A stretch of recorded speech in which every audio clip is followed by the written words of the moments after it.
சுமை சுமந்து சோர்ந்திருப்பவர்களே என்னிடம் வாருங்கள் என்று சொல்லும் நம் ஆண்டவர் இயேசு கிறிஸ்து, உங்களை நான் கருவிலிருந்தே சுமக்கின்றேன், உதரத்திலிருந்தே தாங்குகின்றேன் என்கின்றார்.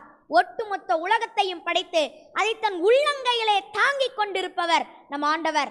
நம் ஆண்டவர் ஒருவரே கடவுள், அவர் சர்வ வல்லவர். அப்படி இருந்தும் அவர் உங்களையும் என்னையும் மறக்கவே இல்லை. ஒரு தாயை போல மார்போடு அணைத்து சீராட்டுகின்றார், தந்தையை போல தோள் மேல் சுமக்கின்றார். நம் ஒவ்வொருவரையும் அவர் அதிகமாக அன்பு செய்கின்றார். அதுபோல நாமும் இயேசப்பாவை அதிகமாக அன்பு செய்ய வேண்டும். ஒருவேளை நம்மை பெற்று வளர்த்து கொண்டிருக்கும் நம் பெற்றோர் நம்மை மறக்கலாம், ஆனால் இயேசப்பா நம்மை மறக்கவே மாட்டார். நம்மை சுமப்பதில் அவருக்கு பேரானந்தம். பாதுகாப்பற்ற இடத்தில் அவர் நம்மை இறக்கிவிடவே மாட்டார். அவர் நம்மை மறக்கவே மாட்டார். ஒரு தாய் தன் குழந்தையை மறந்தாலும் அவர் நம்மை மறக்க மாட்டார். Praise the Lord. Praise the Lord. Hallelujah.